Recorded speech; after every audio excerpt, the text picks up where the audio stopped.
misfires, mistakes, and miscalculations from all throughout history. I'm Tony Southcott. And I'm Albert Berg. Tony's bringing our bad idea for the week. Tony, what do you got? We're going to be talking about the 1996 remake of The Island of Dr. Moreau. This is a remake of an adaptation, right? Because the original story is, I want to say Jules Verne, but it could be H.G. Wells. It's H.G. Wells. Dang it's it. H.G. Wells. But yeah, this is a remake of an adaptation of something that actually had about 5 different versions of it made before, but nobody's ever really gotten it down. This is one of those unfilmable books. A little bit. I think that it's pretty filmable. Like, I read it. It wasn't that hard, but it's just something about it makes it a little bit tough, and I'm not entirely sure what. Maybe it's because it's not that good of a story. I didn't like the book that much. Zing. It's like, man, everybody's heard of this thing, but it kind of sucks.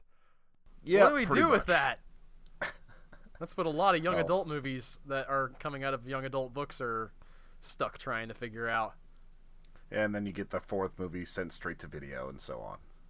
That's a different bad idea, Tony. That might go on the list someday. Someday. Anyway, what happens when you get one of the greatest actors of an era, a beloved H.G. Wells book, an indie director finally finding his way to a major studio, Val Kilmer, and a big fat budget together? It's that vampire movie, right? Wait, no, Val Kilmer's not in that.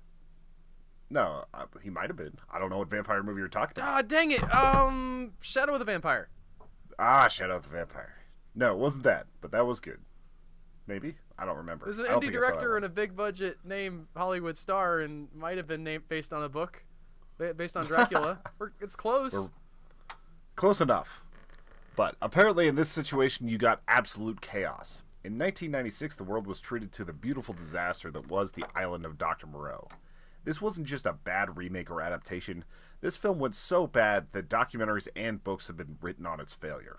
Richard Stanley started out directing some hard sci-fi movies like Hardwire and Dust Devil, which were small movies but were very well received.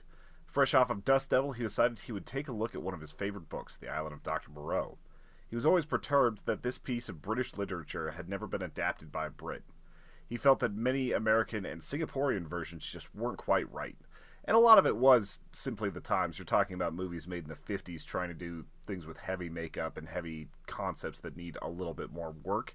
And it wasn't quite working out for people at the time. New Line took on the project, and despite the troubles of acquiring rights, they decided they would go full bore.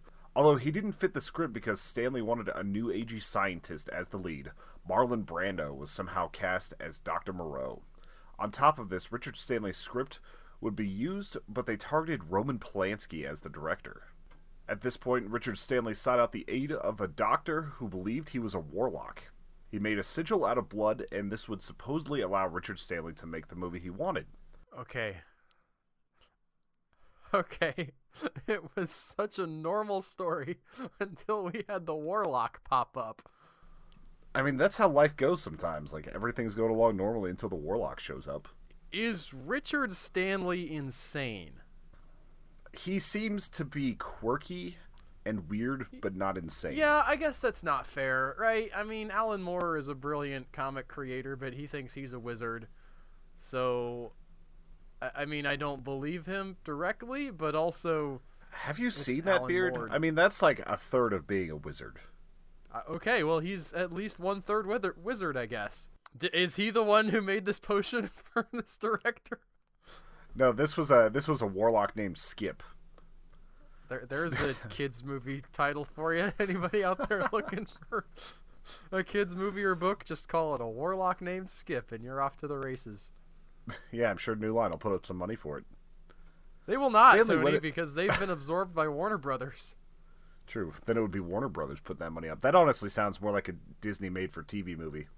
Stanley went into a meeting with Brando, who was notoriously one of the strangest and hard-to-work-with actors to ever grace the screen. New Line expected Brando to hate Stanley and to demand changes. They also sent a female representative that was supposed to accompany them and make sure that everything went okay. And it sounds like Brando kind of got her drunk, and she kept saying, if you keep turning up the air conditioner, I'm going to fall asleep. And eventually she fell asleep at the table so that Stanley and Brando could have an actual conversation. Some people say this was the work of the warlock. I thought that story was going to go in some different direction, Tony. No, it didn't quite go Cosby. We don't have any Me Too action in this story? I mean, the fact that she fell asleep might be enough to pull that, but that's not what was insinuated here. It's kind of sexist that they just didn't want the woman in the room messing up the conversation, but it's not exactly assault. Yeah, I don't know if there was any drugs or if she was just really tired. So it was a little bit weird. But at this point, Stanley used his historical understanding of Heart of Darkness, the character of Kurtz, which was played by Brando in Apocalypse Now, and the weird connections between Joseph Conrad's novel and the Island of Dr. Moreau. There were a lot of people that thought that Joseph Conrad had ripped off the Island of Dr. Moreau, and that Kurtz was more based off of Moreau. And there are some definite similarities there and some similar story beats, but they were based off entirely different historical characters. And using this, Stanley was able to actually endear himself to Brando, and basically he threw a fit saying that if Stanley wasn't allowed to direct and Roman Polanski would be fired, he wouldn't work on the film. So the exact opposite of what New Line expected to happen happened. I'm a little bit interested in this purported link. So both of these stories are about people going to a place and meeting a strange person at the end of their journey, and things go weird, right? I actually haven't finished watching. Well, there are some major Apocalypse differences. Now. Apocalypse Now is a fascinating movie if you can get through it. But there are some major differences. You don't actually get to meet Kurtz until the end of Heart of Darkness, and even then you only get to see him dying. And in this one, like, you get to see Moreau working for a while, and he dies like halfway through. It just seems like a stretch to be like, man, both of these movies have people going to a place and meeting a creepy dude. They must be plagiarizing one over the other. Like, that just seems like a pretty standard storytelling trope. Yeah, especially because Kurtz was actually based off of, I want to say his name was like Sir Arthur Morgan, who was an explorer and all this other stuff during the 1800s. So there was a person that he was based off of, and it was a little bit different from Moreau. Who was a mad scientist who was making weird animal hybrids, and not that at all. It's really weird. Like, I guess I should cover what the Island of Dr. Moreau is about. In the Island of Dr. Moreau, you've got a crazy scientist who basically turns animals into people. In the books, it's just like he carves them into like human form, and somehow this makes them smarter. In this one, they start saying like, well, we spliced it with human genetics, so that's why they're kind of in between. And that's most of what happens, and it's about like what happens if you try to turn these animals into humans, and what happens whenever they start to take control. And it's supposed to be like a commentary on like the human animal and so on and so forth. So it's a proto-animal farm. George Orwell Yes. ripped off Heart of Darkness by way of the Island of Dr. Moreau. Exactly. Like, it just keeps getting, like, it's prototype humans all the way down. Upon beginning the work, Richard Stanley started having some issues managing a larger crew. He'd only worked on small sets and dealing with so many people he was having trouble, managing that many people and that many moving parts. The pressure started to mount, and Stanley would wander LA, getting lost, and unfortunately for him, meeting Val Kilmer, which is just not good for anyone. Okay. This is when, originally this was supposed to be cast as Bruce Willis as the man on the boat, and James Woods as Montgomery. Basically, Bruce Willis had to be off the project after he was already cast because he had a divorce with his wife, Demi Moore, and decided that he wasn't going to go to Australia for a few months. He decided he was going to stay in the States. So they decided to cast Val Kilmer in that role. Val Kilmer threw a fit saying that he didn't want to be in the movie that much, so they switched him out with the role of Montgomery, which immediately lowered his lines about 40%. The egos that you start seeing on this are incredible. This was right after Val Kilmer had been Batman, so like immediately after Batman, it wasn't Returns, I can't remember which one it was. It was one of the Bruckheimer ones. Yeah, I think it was Forever. And like this was immediately after that, so he's at the height of his stardom. It adds about $15 million to the production to get him on, and it's just, you can already tell that it's going to be a problem. So Richard Stanley, wandering LA in order to get away from his production of his movie, stumbles into Val Kilmer, falls in love, goes to New Line and says, I want this man in my movie. New Line says, Okay, well, Marlon Brando is on your side, so we kind of have to do what you say. So they hire Val Kilmer, but Val Kilmer doesn't really want to do the work. So It's even weirder than that, because it's not like he fell in love with Val Kilmer. It's that he saw Val Kilmer being very, very rude and arrogant to a bunch of teens, and then the next day they were like, oh, we hired him for your movie. Oh, it wasn't his idea? No. It was New Line's idea because they were looking for more names to sell the movie. Okay, the way you explained it the first time, it sounded like this was a Richard Stanley move, that he's out and he's looking for inspiration, and there's Val Kilmer doing his thing, and Richard Stanley's like, this is what I need to pull it all together. No, it wasn't quite like that. It was just like a weird thing where all of a sudden, I think it just goes back to Skip the Warlock. That's what it comes down to. Okay. Thanks, Skip. At this point, the Beast people were being trained. We're in the pre-production mode right now. They made body casts. They were building them up. Pig Women had 8 sets of breasts in total. Lots of prosthetics were on set, and the actors were trained on animal movements and noises. Each tried to encapsulate the animal they were playing. For instance, one of the main animal characters is based on a hyena, so he worked on a very particular laugh and a certain hunch to his shoulders because of the way hyenas are kind of set a little bit differently.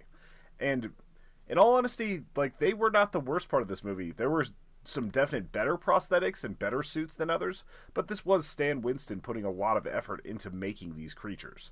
I think I disliked the hairy bodysuits more than I disliked the faces. Like, I felt that those might have been rushed or that they weren't kept well in the Australia heat. But also they were supposed to be used a lot less time because these costumes would end up being used over the course of 6 months instead of the 4 weeks that they originally planned to film.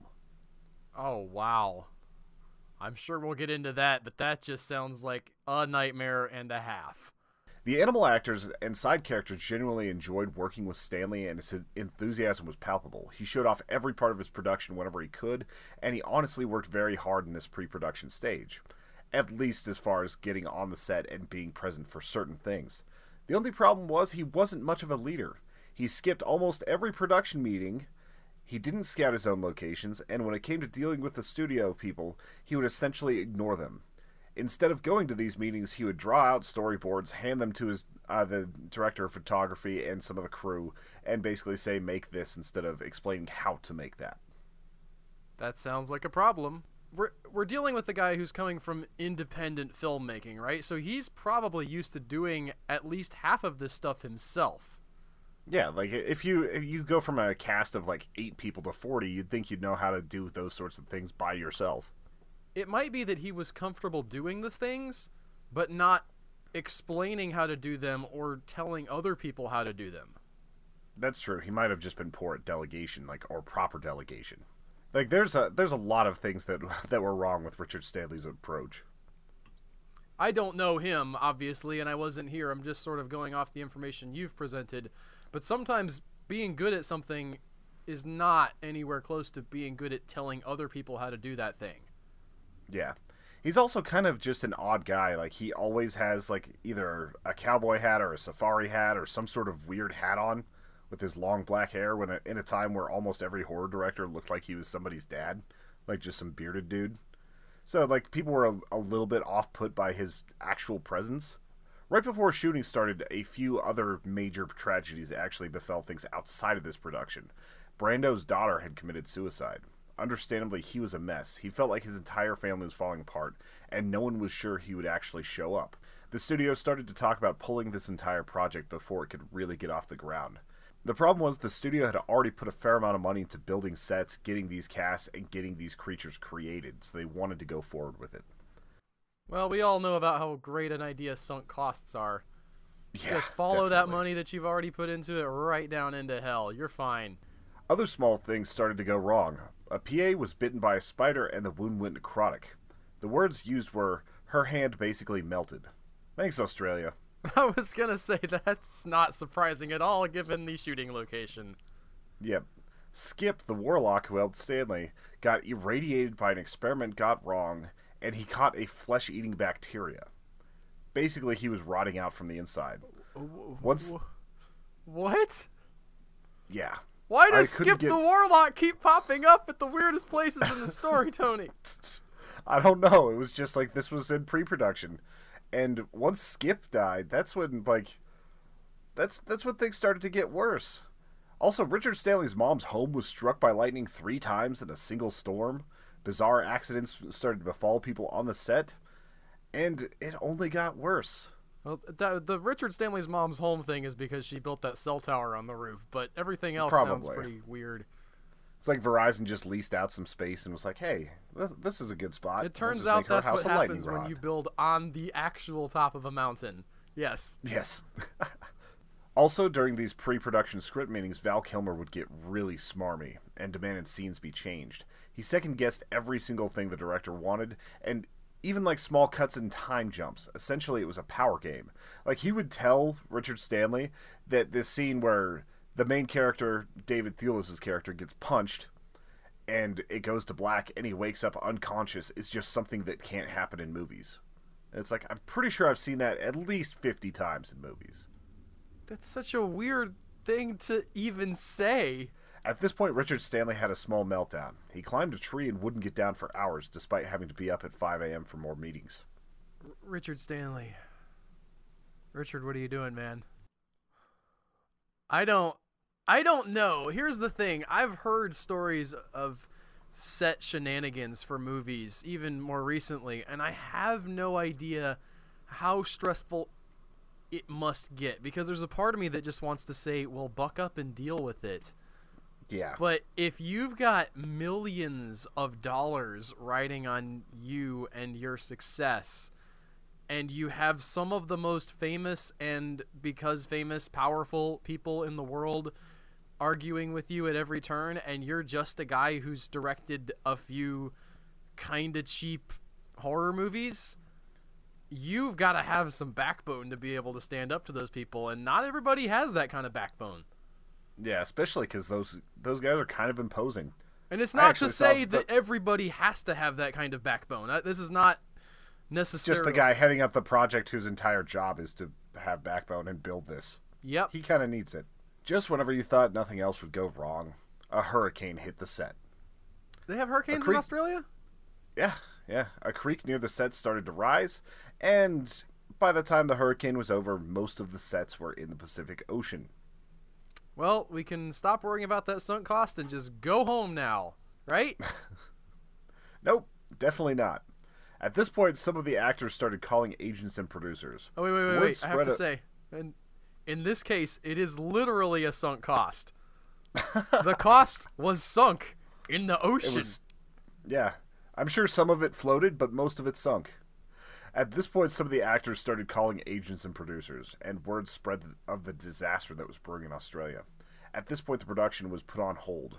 Richard Stanley was fired, and it was even a call from his agent, not even one of the main people at New Line. They just called his agent and made him fire him. Well, to be fair, Stanley wouldn't deal with them directly anyway, so... That's true. A little tit for tat there. All of this happened in pre-production in the first 4 days, and Stanley had spent the last 4 years of his life daily making this script, making everything work for this, and he was gone in a full 4 days. Stanley was understandably upset. He became paranoid and manic. He started shredding documents and trying to make it harder and harder for them to finish the film. New Line paid him his agreement only if he would promise not to be within 40 kilometers of the set. Wow. They escorted him to the airport, and whenever that plane got to LA, people noticed that Stanley was not on the plane. Stanley would skip the flight home. He went missing in Australia. They were afraid he was literally going to blow up the sets. Yeah, he had said something about how he was going to blow it up, and he meant the production, not like literal explosions. Although there is some really weird stuff that happens with that a bit later. I'm on the edge of my seat. Yes, continue, please. Veruza Balk, the one who plays the Panther Woman, also had a bit of a meltdown over his firing because she really liked Stanley and she wanted him to succeed, and she forced one of the PAs to drive her in a limo for 2,500 miles all the way back to Sydney. Her agent told her that if she didn't return to the set, it would ruin her career, and they were already talking about blackballing her, and basically she ended up going right back to the set. And we all know that she's now a famous actress that everyone has heard of. I mean, she's been in a lot. She was the love interest in The Waterboy. She was the main girl in The Craft. Like, there was a lot of movies in the 90s she was in. Let me have my sick burn, Tony. While they were trying to fix this, everyone in Australia was forced to wait. They couldn't afford new life casts for the dozens of actors, so they decided that they were just going to keep everybody there. This is when John Frankenheimer enters the picture. He had a reputation as a solid director and an even better wrangler of actors. This type of movie wasn't exactly in his wheelhouse, but they needed a man to take care of this set. He actually used this to leverage into a bigger contract because he knew that bailing out New Line could get him some really good deals. So he put himself on a very high dollar 3-picture contract before he was out with this one. Most of what we know about him is that he was a full-on tyrant on the set, but there aren't a lot of quotes from him because he didn't make it into these documentaries because he passed before they were made. Frankenheimer brought in his own writer, and he only had a week to prepare. Apparently the cast immediately started having strife with him. Bruce said that it descended into name-calling, screaming, and basically belittling of anyone that would listen to him. Daily, the script was changing as new pages were constantly being faxed over. Many of the actors who were supposed to be there for 4 weeks spent more than a full 6 months in Australia. Now Marlon Brando was a no-show. We haven't really covered it, but everyone on the set wanted to work with him. They felt like it was a career-making move. Eventually, Brando showed up on the scene in the Australian version of the Pope-mobile. Brando decided he would paint himself... literally, like the Catholic Church's vehicle that they drive the Pope around in when he comes in, they loaned it out to Marlon Brando? This is the Australian version of that. Well, there's not an Australian Pope, though, Tony, so... No, I'm saying, like, let me paint you a word picture real quick. Okay. This is the first time most of the actors are getting to see Marlon Brando, as he's rolling onto the set, in the back of an open-air Willys Jeep, in a weird tent that is made to look exactly like a Pope-mobile with mosquito nets instead of bulletproof glass. And he's covered in white paint and, like, weird shawls, because he decided that Dr. Moreau hated the sun. I mean, it's Marlon Brando making a character decision. I don't want to besmirch that too much. I can think of a weirder thing than a dude who's called Dr. Moreau and who makes weird animal people also being somewhat afraid of the sun. Like, that True. Seems plausible to me. By the way, I ended up watching this movie with riff tracks because it was the only version I could find, and it made it a whole lot more tolerable. That's true of just about every movie Riff Tracks covers, Tony. Marlon Brando would arrive 4 hours late every day. Then he would stay in his trailer until noon and come up with all the things he wanted people to do. One of the scenes, he genuinely made the cast build him an ice bucket that fit perfectly on his head because he couldn't handle the heat. He wanted weird parties like bar mitzvahs for the animals. People couldn't tell if he was messing with the crew or genuinely serious. Bruce asked him to practice a few scenes since they were going to have a few like face-to-face moments that were important to her, and she wondered how their dynamic would work. He told her, "No, none of this makes sense. The scripts are insane. We're getting paid, so why worry? Just relax." Then she found out that he had never actually read the script, but had a person read the script into an earpiece. That's happening with some people today now, again. Yeah, it still happens occasionally. Isn't that something Robert Downey Jr. does? Johnny Depp did it in the most recent Pirates of the Caribbean movie. He claims because he wanted to get the most real performance he could, and memorizing his lines wouldn't let him do that, Tony. I don't think that's a good excuse, but I'm not an actor. Yeah. But with all these different changes, all these different things that were going on, Brando did not take any of this seriously at all, and it really shows. He also had this weird thing where he got super obsessed with Nelson De La Rosa, who is the shortest man alive at the time of this filming. Immediately, Brando wanted him for every single scene. He's literally 2'4", and the makeup they did on him might be the best in the movie. They make him into one of the strangest looking like creatures I've seen, and also this choice is what spawned like the whole mini-me type thing in the Austin Powers movies. Like this little version of himself that they literally dressed the same in every scene. He made the clothing people make outfits that were exactly the same for his little buddy. They even made them make a mini grand piano so that he could be playing it on top of the piano that Brando was playing for a scene that wasn't even supposed to actually be in the movie. I am so confused. This is all for the same movie we're talking about. Yes, this a is all movie for which Marlon Brando has not read the script, but he's decided that he's just gonna film some scenes where he's playing a grand piano, and there's a little person who's sitting on top of the grand piano playing a smaller version of the grand piano. And I'm not saying that's not an awesome visual, but I don't know what it has to do with the island of Dr. Moreau. I have no idea, but somehow that scene was actually pretty entertaining to me. Maybe it was because of the absurdity of it. Like, it just got so silly. Can you tell me the context of that in this movie? They were just, like, resting in the evening, and you're on an island without TV, so it's like you gotta do something to fill the time. And this little person is just a person that he has hanging around him? Yeah, it's one of his creations. It's one of his quote-unquote sons. Okay.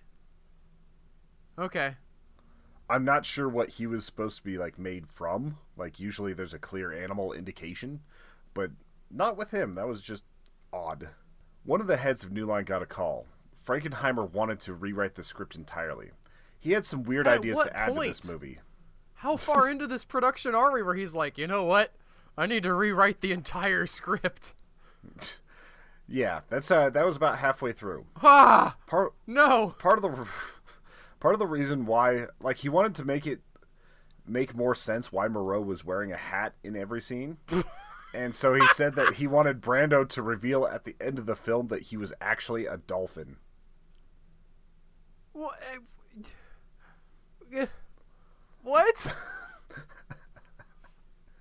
That doesn't make more sense. Sometimes people just wear hats, Tony. There's so many things in movies that you don't actually have to sit through and explain. They might not make literal real world sense, but that's okay. Imagine being the producer at New Line, and this is the guy you hired to save your movie. Yeah, this is your Ron Howard on Solo. He shows up and everybody's like, whew, glad things are back on track.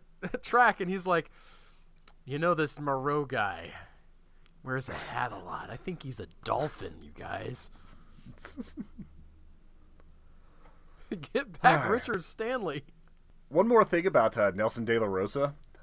Almost all of the women on set said that he was making very, very overly sexual advances towards them. And it's just weird being hit on by a dude who's 2'4". But apparently a few of them took him up on it. So, like, it was just a very, very weird dynamic on the set. When you're 2'4", you have the benefit of not being physically threatening. Yeah, that's very true. But also with this, it wasn't the worst set in the world to work on if you were one of the creatures. It sucked whenever you were actually on set because you would wait 3 hours to get your makeup done and then be waiting for Marlon Brando to come out of his trailer. But you were basically getting paid a very substantial per diem, like the daily money the studio gave you for living expenses, while staying in a luxury hotel on a free Australia trip that lasted 6 months. So, like, those people didn't have it the worst off. From what I was reading on this and what the documentary said, it basically turned into drug-fueled orgies for the actors, and they enjoyed it quite a lot. Okay. That's like the most normal thing you've told me so far, Tony. But it was at this point that Val Kilmer started to bully cast members. He would push lit cigarettes into their hair. He was described mostly as a prep school bully. Essentially, the egos were out of control. Lots of days with 4-hour makeup sessions got ruined because Kilmer didn't leave his trailer until Brando, and Brando wouldn't leave his trailer until Kilmer did. Like, those two just did not get along ever in any sense. This is a job, right? Yeah. Like, a job that they're getting paid like $10 million each for. Somebody said to them, hey, we want you to come do this thing and we'll pay you money. And they said, yes, I will. And then they're being paid the money, but they're not doing the thing. Yeah. I know that I shouldn't be that surprised by this. Maybe surprise isn't the right word. But just do the job. Yeah. I don't care how big your name is. Do the job. Yeah. And I know some of this was because he was going through something very similar to what Bruce Willis was. He actually found out on TV that his wife was divorcing him, like a tabloid thing put it out before he knew. Gross. So he was going through some personal stuff too. But that's not an excuse to be a complete dickhole to everybody. Well, if that's the thing too, just quit. Like, do the honorable thing and say, I can't do this. I am going to leave. Get somebody else to do the job. Yeah, pretty much. Especially because he kicked James Woods out of this movie because James Woods was supposed to be the one who was playing his role. And I'm sure James Woods would have actually just done the work. He might be kind of crazy on Twitter, but he sounds like he actually gets work done. I don't know a lot about James Woods, but I've heard the name. Because of Five Facts and everything, I've done a few movies with him in them, and he always seemed like he was very enthusiastic. He was one of Cronenberg's favorites. Okay. Also, when Frankenheimer got on the set, he decided that there needed to be a lot more extras. Like, he felt like the movie just wasn't very filled out. There needed to be more creatures. So they tried to find more locals. The closest thing they found was an encampment of hippies just downstream from the set. And they basically hired all of these hippies to come out there. And it wasn't that far of a stretch. Most of them had dreadlocks. Most of them were unkempt. Most of them were unshaved. And a lot of them were on acid while they were just being a part of this movie. These are people who are supposed to be animal people? Yes. They just So, got regular people who weren't very well kept up and said, you're well, they put baboon. masks on them. Oh, okay. They did put masks on them, but as far as having natted hair and trying to get them to act weird, that wasn't very much of a stretch. Okay. Plus, all of them were in kind of homespun clothes and all this other stuff, so it actually worked out better for certain aspects of the movie that they found these people. And a lot of them were fire breathers and stilt walkers and played music, so they were able to keep a little bit of the morale up on set doing that sort of stuff. However, at this point, among the hippies, rumors started to spread about a crazy man on a fruit plantation screaming about how Val Kilmer ruined his life. Are we coming back to Richard Stanley? Richard Stanley had been found. He basically went to live in this hippie commune that was working on the movie. Several of the crew members found him once and dragged him back. They kept it secret that he was actually on set. Originally, he was just kind of hiding out on set, and he wanted to know what the new script was like. So he got one of the masks, he got the bulldog mask specifically, and started wearing this and getting into a lot of the shots. He was on there for many of the shots because he knew what they wanted the people to act like, so he was able to act in front of the camera and get more attention from the director.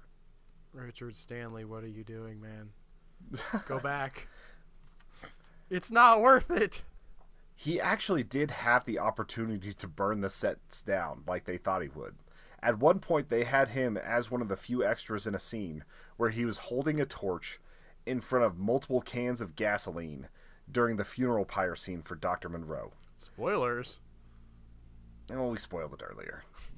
It's a movie you don't want to see. But, he had ample opportunities to actually sabotage the set, to cause fires, to do all these horrible things, and he chose not to because he was he was definitely off kilter, but I feel like he was starting to do better. At this point. He was definitely a drunk. He was definitely doing a lot of just off stuff, but he wasn't dangerous. In the end, the production of this movie would cost more than $70 million and wouldn't get even close to making that back in the box office. It's fascinating to me how the egos of a few actors and a tyrant director would end up mirroring the plot of the film. The Beast People, the actors, the crew, all of these people fell under the dictatorial powers of egomaniacal dictators. It's hard to find any single bad idea that led to this being a terrible, terrible movie.